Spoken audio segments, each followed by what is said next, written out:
이 부동산은 현금화가 가장 어려운 자산입니다. 네. 그럼 다음 정부로 넘어가면 이게 강도의 차이는 있겠지만 부동산에 관한 정책은 상대적으로 지금보다는 훨씬 더 완화될 수밖에 없다.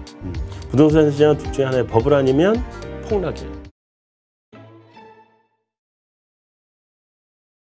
네, 오늘 모신 분은요, 현대경제연구원 고문이시고 2.1 지속가능연구소 소장이시죠, 한상환 소장님 모셨습니다. 안녕하세요. 안녕하세요. 네, 역시 오늘도 의상이 아주 화려하십니다. 화려하긴요. 네, 지금 일단 우리 소장님이 그 부동산에 대해서는 워낙 또 그 전문가시니까 먼저 네. 좀 질문을 드릴게요. 전에 방송에서도 몇 번 말씀하셨지만 이제 부동산이 당분간은 더 오르겠지만 결국은 네. 고점 찍고 상당한 급락을 하게 될 것이다 말씀을 하셨는데 네. 지금 돌아가는 분위기로 봐서는 그림이 잘 안 그려져요. 너무나 뭐라 그러지?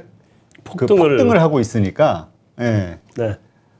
예, 제가 그때도 계속 말씀드리는 게 내년까지는 오를 거다라고 내년까지. 말씀드렸잖아요. 내년까지 오르고 그런데 그 가격 오르는 거에 너무 속아서 올라타지 마셔라 이렇게 얘기를 하는데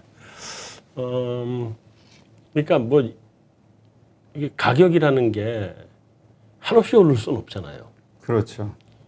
이게 부동산 가격이 지금 계속 올라서 이게 앞으로 100년, 1000년 밑으로 한 번도 안 빠지고 계속 오르기만 하면 사야죠, 지금이라도.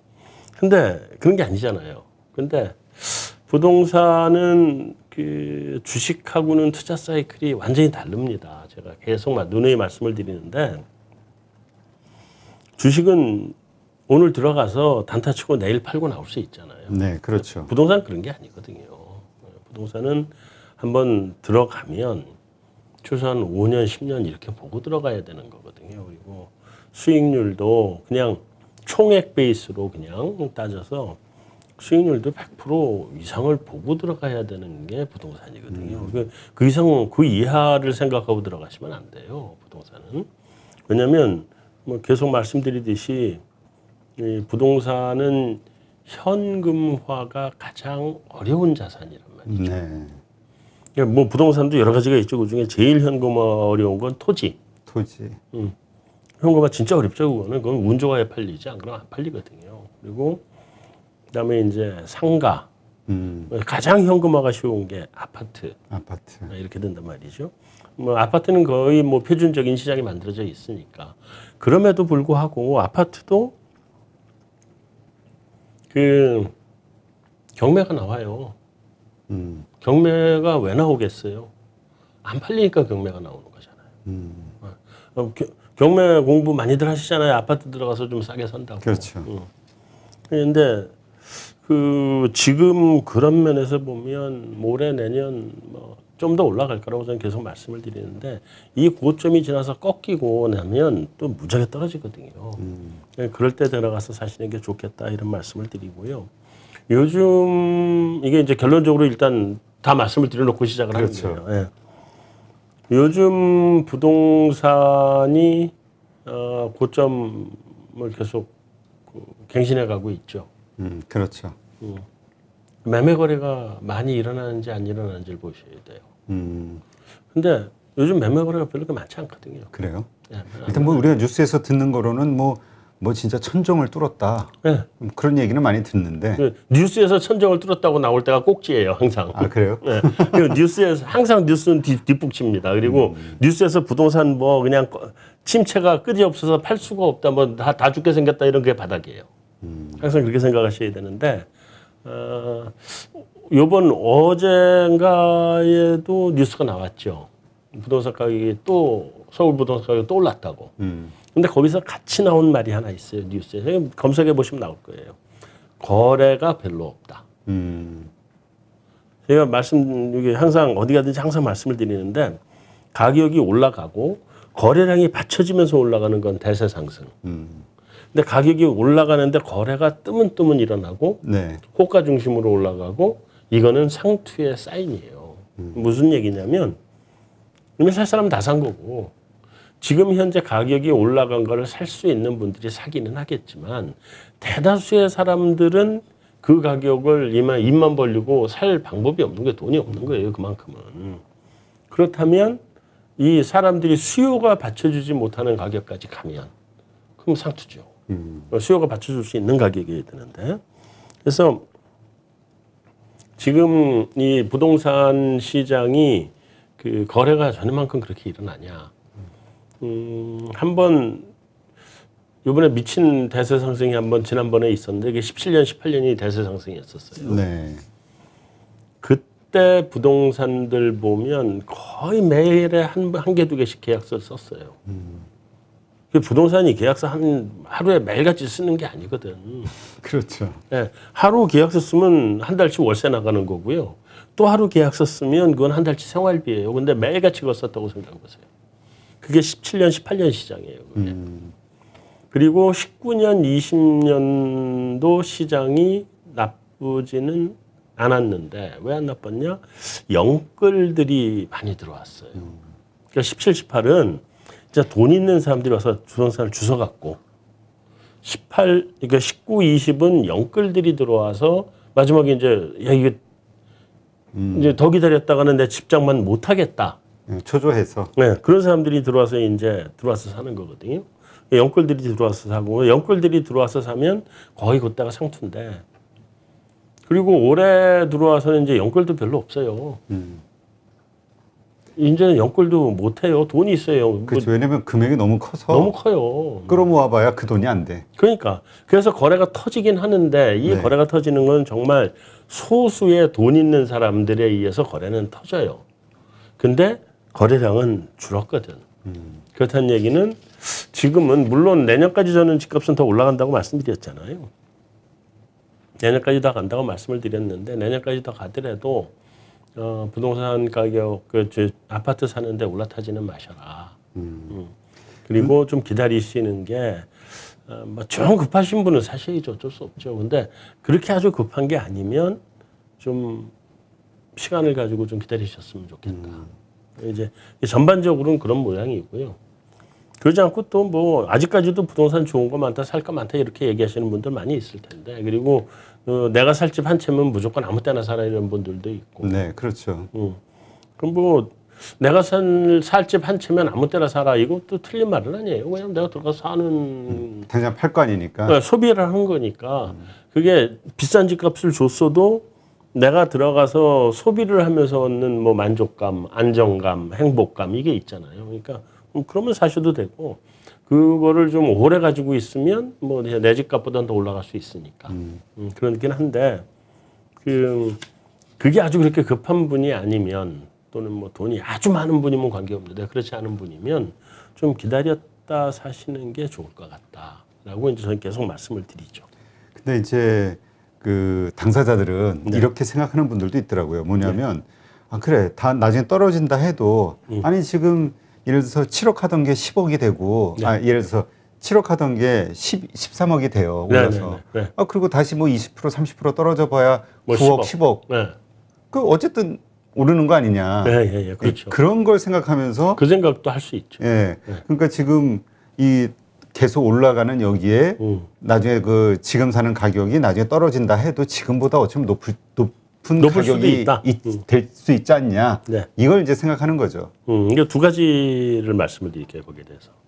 하나는 첫 번째는 자 지금 집을 사서 그럼 7억 예를 들어 7억짜리를 샀는데 이게 13억 14억 올라갈 거냐.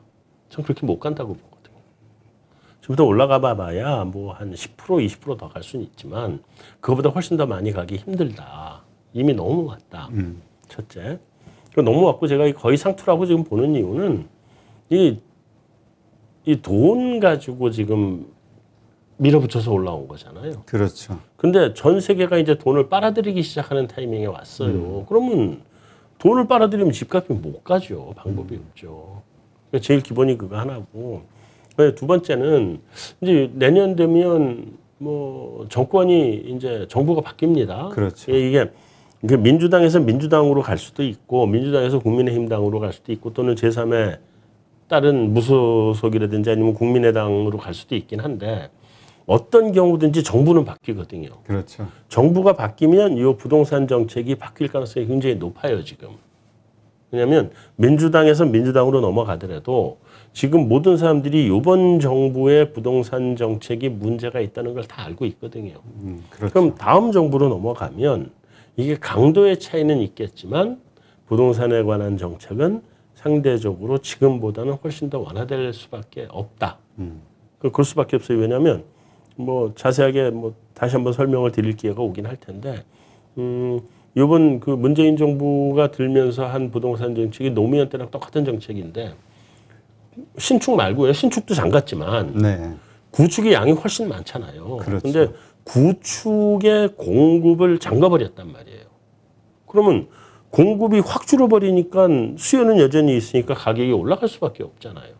그래서 이 구축을 잠가버린 것 때문에 부동산 가격이 뛰었다는 걸 모든 사람들이 다 알고 있기 때문에 그리고 그게 문재인 정부에서의 부동산 정책이 부동산 가격을 잡으려다 오히려 더 올렸다는 걸 다 알기 때문에 다음 정부가 되면 어디가 되든 간에 이거를 좀 고칠 거예요. 네. 그렇게 되면 공급도 늘어나게 되고 다음에 또 유동성은 한국은행도 마찬가지, 미국 연준도 마찬가지 내년 되면 빨아들이기 시작할 거고 그럼 부동산 가격이 더 이상 올라갈 수 있는 기회제가 못 된다. 그게 첫 번째예요. 그러면 그래서 7억에 사서 이게 15억 가주면 좋은데 그럼 다시 빠져도 10억 얘기가 되는데 7억에 샀는데 이게 한 8, 9억 갔다가 빠지면 한 4억 이렇게까지 빠져 4, 5억으로 빠져버리면 속쓰리죠. 하나고요. 두 번째는 물론 여기서 사가지고 더 갈 수도 있는데 여기 지금 부동산을 이렇게 사면은요 이 집값이 올라갈까 떨어질까 다 불안해요. 그렇죠. 마음 안 편합니다. 이게 부부가요 집 샀다가 부부 싸움에서 이혼하는 사람들 많고요 집 팔았다가 부부 싸움에서 이혼하는 사람들 많아요. 그러겠네요. 많아요. 진짜 그게, 많습니다. 그게 당사자 입장에서 엄청 속쓰린 일이잖아요. 그럼요. 돈이 막 큰 돈이 왔다 갔다 하니까. 네, 그럼요. 근데 집값이 지금 이런 상태에서 사면은 집값이 좀 떨어지면 부부싸움 납니다. 근데 이거 쭉 떨어져서 밑에 오잖아요. 그럼 바닥에 사면 이건 다 마음이 편해요. 산 사람이. 산 사람이 마음이 편하잖아요. 왜냐면 지금보다 빠져봐야 얼마나 더 빠져. 그렇지. 네.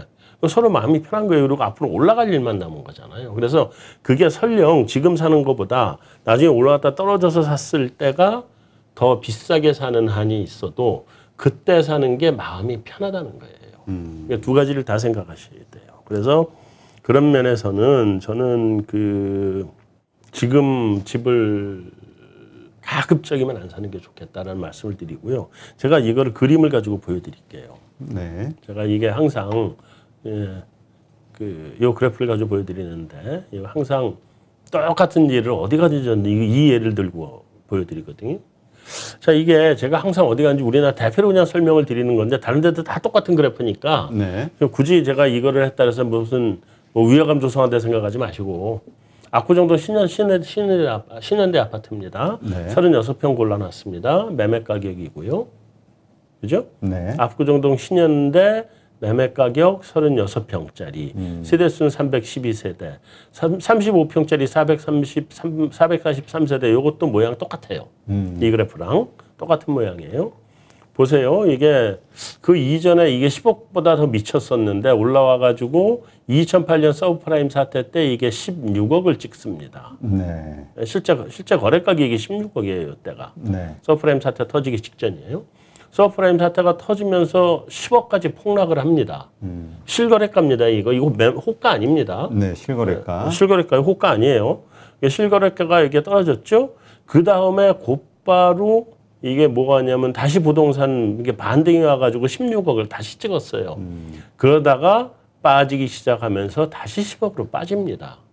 그래서 항상 말씀드리죠. 이게 전 고점 16억에서 빠지면 40% 빠진다고 말씀드리잖아요. 네. 16억에서 40% 빠지면 이게 10억 빠지는 거예요. 그래프 보시면 이렇게 빠지거든요. 그러면 강남은 불패다 뭐 맨날 떠드시는 분들이 있는데 강남도 빠져요. 똑같아요. 똑같이 빠집니다. 이게 40% 빠지고 이때는 뭐였냐면 유럽 재정 위기였었어요. 그래서 2013년 초가 부동산 시장, 우리나라 부동산 시장의 대바닥이었었어요. 네. 가장 최근에. 이때는 어떤 얘기가 나왔냐면요. 집 안 팔린다고. 지금 집 사면 바보라 그랬었어요. 근데 전 이때 집을 사라고 떠들고 다녔거든요. 제 주변에 요때 집 산 사람 많아요. 요때 산 사람도 많고 요때 산 사람도 많아요. 네. 네. 근데 요때 샀거나 요때 샀으면 지금 큰 수익이 났죠. 큰 수익 났죠. 근데 요거는 사실은 이게 반등으로 올라왔다. 이때 버블 논란이 있었어요. 부동산 버블이다. 사실 그 논란을 제가 이제 부추기고 다녔는데 언론 동원하고 해서 이때 제가 쓴 책이 경제를 보는 두 개의 눈이라는 책을 썼고 그 부동산 버블이라고 떠들었다고요. 사실 실제 버블이었고 떨어져 여기까지 왔잖아요. 네, 그렇죠. 자, 그 다음에 그러면 제가 올라갈 때는 전 고점 여기 16억 대비 40%가 올라간다고 말씀을 항상 드렸는데 옛날에 제 경험칙으로는 그랬어요. 여기서 16억에서 40%가 올라가면 22억 정도 올라가면 40% 올라간 거예요. 그러니까 자, 여기 10억에서 사셨으면 여기 22억으로 올라오면 자, 그냥으로도 100%가 넘게 벌잖아요. 그렇죠. 그죠? 이렇게 번다고요, 이렇게. 그래서 원래 여기까지 왔을 때 제가 부동산 다 왔다라고 생각을 했어요. 했는데 여기서 무슨 일이 벌어졌냐면 이때가 바로 무슨 일이 벌어졌을 때냐면 문재인 정부가 출범을 했어요. 근데 강남 사람들이 그 학습 기억이 있는 거예요. 노무현 정부 때 부동산 공급을 잠그는 정책을 썼으니 이번에 똑같은 사람들이 그 부동산 정책을 맡았으니 그러면 똑같은 정책을 쓸 거다. 그럼 공급을 잠그니까 집값은 올라가야 되겠네. 원래 여기가 상투로 끝나야 돼. 상투로 끝나고 빠져야 되든지 해야 되는 건데 그때부터 다시 뛰기 시작한 거예요. 이게 이 부분이. 이 부분 갑자기 여기서 그냥 확 하고 올라가 버리잖아요. 이게 정책에 대한 그 기억 학습 효과예요. 이런 정책이 올 거니까 이렇게 되겠구나 하고 그냥 값이 그냥 올라가 버린 거예요. 그때. 여기 보세요. 여기가 주춤주춤 하잖아요. 집값이 요 시점이. 20억 정도 왔을 때 이미 집값이 주춤주춤했잖아요. 여기가 여기서부터 여기가 좀 빠르게 올라오고 여긴 좀 주춤주춤 하고 있었거든요. 네. 여기서 훅 하고 올라온 거예요. 그 다음에 여기까지 이제 그 공급 잠금 때문에 매물 잠금 때문에 여기까지 온 거거든요. 그리고 서브프라임이 아니죠. 이건 코로나 사태가 터졌죠. 네. 터져서 코로나 사태 터지고 약간 빠졌었어요. 근데 그때부터 유동성을 퍼부어서 이게 또다시 올라온 거거든요. 자, 그러면 제가 그 전 고점 대비 40%쯤 올라가면 버블이라고 말씀을 드렸잖아요. 이때 서프라임 사태 터지기 바로 직전에 버블이었잖아요. 여기. 그렇죠. 여기 이때 버블인 건 아무도 부인 안 하잖아요. 그죠? 전 세계가 버블이었으니까. 자, 이때 한번 또 버블이었다고요. 근데 그 이후에 여기 이만큼 왔거든요. 이게 얼마나 더 가겠어요. 여기서 이게 저기 뭐야. 누구죠? 우리 그 미국의 테슬라의 일론 머스크 투더문 이게 투더문 되겠어요? 달까지 가자. 네, 투더문은 안 되거든. 그래서 제가 말씀드렸듯이 여기에서는 자 유동성의 효과로 여기서 이만큼은 더 올라온 거예요. 이게 유동성 효과잖아요. 그렇죠. 유동성 효과는 이제 조여들기 시작하면 이건 다시 빠져야 돼요. 여기로 와야 돼요. 그 다음에 정책 효과로 이만큼을 올라왔다고 말씀드렸죠. 정책을 되돌리면 이거 또 빠져야 돼요. 그러면 최소한 여기가 그러지 않아도 버블이었는데 이만큼은 정책 효과에 유동성 효과로 더 온 효과니까 이거보다 더 밑으로 간다고 봐야 되거든요. 저는 요 다음번에 원래는 22억 찍고 조정받으면 한 16억 정도까지 요 정도까지 올 거라고 봤었는데 여기에서 지금 이만큼을 더 와버리는 거니까 요 다음에 조정받을 때 다시 16억으로 간다 이렇게 보기는 어렵겠지만 이번에 조정을 받게 되면 조정폭이 클 거예요. 클 거고 항상 이걸 기억해 두세요. 이게 너무 높이 올라와 가지고 이게 상대적으로 여기서 여기 빠진 게 상대적으로 작아 보이는데 이게 40% 빠진 거예요. 고점 대비. 그 이때는 부동산 안 팔린다고 다 죽는다 그랬어요. 고점 대비 40%입니다. 16억에서 10억으로 갔으니까 40%면 6억 4천 빠져야 되거든요. 원칙은. 네. 10억이니까 거의 40% 빠졌잖아요. 그러니까 빠집니다. 사이클이 있어요. 부동산 시장에. 확실하게 있고요. 이 사이클이 지금 2010년부터 2014년까지 간 사이클이니까 이 하락 사이클이 이 4년간 하락 사이클. 4년간 하락했다. 네. 4년간 하락한 사이클이거든요. 이게. 그래서 여러분들 이렇게 지금 이 초장기 상승이거든요. 지금 이거 빠지면요. 굉장히 길게 하락합니다. 오히려 4년이 아니라 더 길 수도 있어요. 더 길게. 네. 근데 이런 부분은 어떻게 생각하세요? 그러니까 지금 이게 정보의 유통이 네. 정말 쉽고 아주 빨라졌잖아요. 그렇죠. 그러니까 저런 예전 같으면은 저렇게 바닥까지 좀 빠질 수 있는 4년간 그래서 저런 뭐 40%까지 하락할 수 있는 상황들이 만들어졌다고 하면 네. 지금은 아 이제 좀 싸졌어 살만해 하는 어떤 이런 여론이 쉽게 형성이 되면서 네. 안 빠진다. 예, 조금 어느 정도 선에서 계속 지지가 돼주는 방어가 돼주는 왜냐하면 계속 매수자가 나오니까 네. 이렇게 되진 않을까? 이게 달라진 어떤 정보 유통화 때문에 부동산 시장은 안 그렇던데요. 그래요? 부동산 시장은 둘 중에 하나의 버블 아니면 폭락이에요. 버블 아니면 폭락. 네. 이게 2014년, 13년 정도에 신문 기사 한번 찾아보세요. 여기 집 아무 다 안 산다 그랬었어요. 아무도 안 산다 그랬어요. 그리고 요때 기억해 보시면 요때 당시에 한 30 정도 그러니까 2030 세대들 있잖아요. 네. 집 안 산다, 전세 산다 그랬어요. 다. 요때 2030들은 전세 산다 그랬어요 그때. 근데 그리고 올라오기 시작하면서 하는 거 보면서 이제 올라타간 사람들은 여기까지 집값이 올라온 거, 운 좋게 올라온 거. 이건 너무 운 좋게 올라온 거예요. 여기서 원래 끝나야 되는 건데 운 좋게 올라왔어요. 이게 계속 부동산 시장으로서는 계속 호재를 맞은 거예요. 그렇죠. 정책 변수 호재, 그 다음에 유동성 호재. 네. 이상하게 됐는데 요때 한번 보시면 이런 때 와요. 이런 때 한번 빠지기 시작하잖아요. 그러면 사람들이 쳐다보잖아요. 왜냐하면 16억에서 10억으로 빠질 때까지 매매 거래 한 번 일어나면 한 1억씩 빠져요. 크잖아요. 그렇죠. 그러면 좀 더 기다리면 1억 더 빠지나? 빠지기 시작하면 사람들 다 안 삽니다. 또 부동산 시장은. 그렇죠. 또 올라갈 때 또 다 따라 붙고. 그래서 여기서 여기까지 빠지는 동안에 매매 거래가 급격하게 줄었고요. 여태 못 팔아서 다 난리였었어요, 집을. 돈이 필요하고 집을 팔아야 되는데 못 팔고, 다음에 내 있는 집 팔고 저희 분양받은 집으로 옮겨가야 되는데 이제 분양대금 내고 입주를 해야 되는데 이게 안 팔려서 못 간 사람들이 한둘이 아니에요. 네. 그 사태가 또 옵니다. 그래서 다음번에 다시 기회 오니까 서둘지 말자. 서둘지 마시고요. 목돈만 좀 만들어 가지고 계시면 그 소장님 말씀대로라면 네. 뭐 예에서 내년도 어떤 뭐 고점을 찍고 하락한다. 그러면 그 하락하는 기간도 뭐 과거 4년보다 더 길 수도 있는 거니까 앞으로 상당한 시간 후에 적절한 매수의 타이밍이 온다. 뭐 이렇게 봐야 되는 거 아닌가요? 뭐 5, 6년, 뭐 6, 7년 이때쯤가요? 예, 그럴 때 제가 말씀을 드리는 게 이게 몇 년이 될지는 아무도 몰라요. 여기 보세요. 여기 서프라임 사태 터졌을 때는요. 16억에서 10억으로 그냥 떨어졌어요. 바로 급락. 급락을 했죠. 저는 사실 요때 급락하는 장에서 요때 샀었는데 집을요. 네. 그리고 여기에도 이제 투자를 좀 했었죠. 요거 두 개 다 투자했는데 요때 이거 급락했을 때는 빠지는 거 보고 야 이건 너무 많이 심하게 빠졌구나. 이런 거는 잡아야 된다고 잡았고.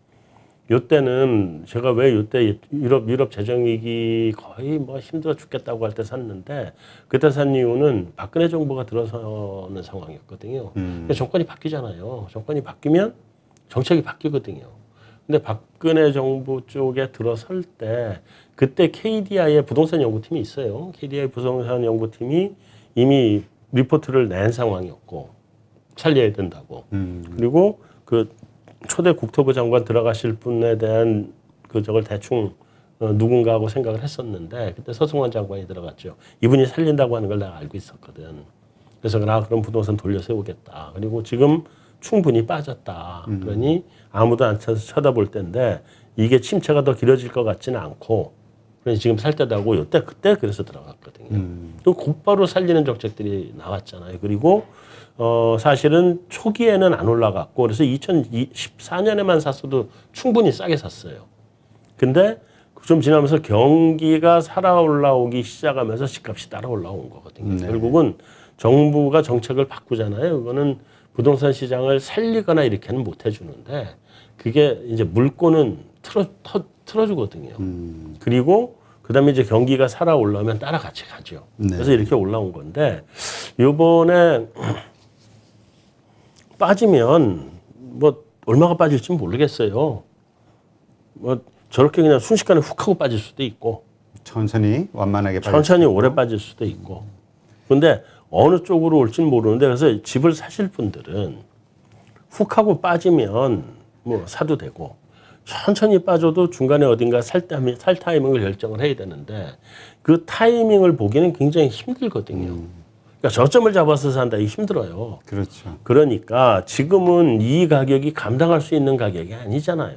네. 30억대 가격이. 그렇죠. 지금 저 못 사죠. 일반 중산층에서. 이게 감당할 수 있는 가격이 아니니 제가 항상 그래서 드리는 말씀이 그거예요. 내가 사는 지역 주변에 지하철역 가까운 데 이런 데 좋은 아파트 중에 내가 감당할 수 있는 가격의 집을 골라라. 그럼 예를 들어서 그 집이 지금 10억인데 10억은 내가 감당 못 해요. 근데 그게 뭐 한 6억, 7억 이 정도만 떨어져도 내가 감당할 수 있을 것 같아. 그럼 그런 집을 고르고 그리고 내가 돈을 준비하고 있다가 이게 어느 정도 떨어져서 내가 감당할 수 있는 가격에 오면 더 떨어질까 말까 고민하지 말고 그냥 사버리면 돼요.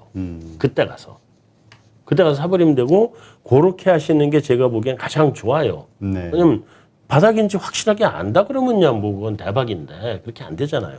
그래서 그때 사시고 그리고 그때부터는 아파트 가격 보지 말고 그냥 집 깨끗하게 고쳐 사시면 돼요. 그러면 살다 보면 어느 날인가는 내가 산 값보다 위로 올라가 있죠. 근데 지금은 들어가서 사면 이제 밤중에 두 다리 뻗고 잠 못 자요. 몇 년간은 또 계속 괴로워하는 거죠. 떨어질까 봐 불안해서 못 자요. 그래서 지금은 그렇게 하지 마시고 좀 기다리셨다가 예를 들면 내가 30 압구정동 신현대 아파트를 보고 있다. 그럼 이게 해서 뭐 예를 들면 내가 감당할 수 있는 가격은 한 5억 이쯤 되는데 지금 값이 이렇게 비싸니 난 못 사겠네.